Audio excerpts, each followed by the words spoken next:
So here I am again, sharing you some freelancing tips, especially for beginners.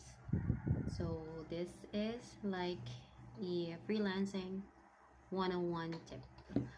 So before you start applying or before you start your freelancing career, you have to make sure first na you know what is freelancing all about.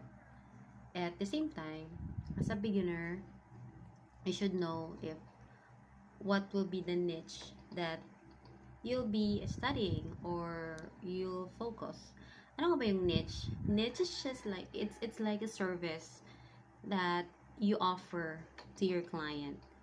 So, what is it?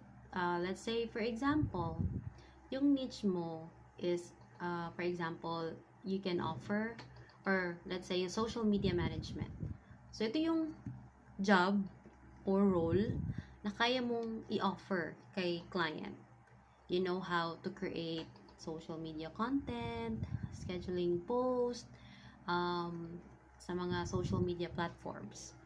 So, what are the niches? So, some examples of niches are virtual admin assistant, executive assistant, social media management, content writing and blogging, graphic designing, data entry, bookkeeping, HubSpot specialist, data analyst, and more. So before you start your freelancing career, you have to assess yourself first. Ano bang kaya kong i-offer sa client ko? Saan ba ako comfortable na mag-start? So, let's say for example, wala ka pang experience sa freelancing.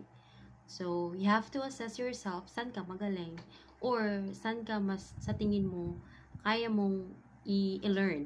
Kasi, pwede namang mag-study. We have a lot of available mga resources online na free na pwede mong i-check or pwede mong like as your training guide. So, as I've mentioned sa previous video ko on my freelancing journey, you can also check free resources or free training sa YouTube, sa Facebook groups, or sa yung sa mga vlogger na content creator.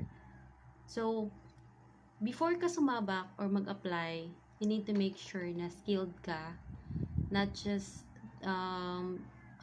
because ang hirap kasi na you will fake it till you make it, especially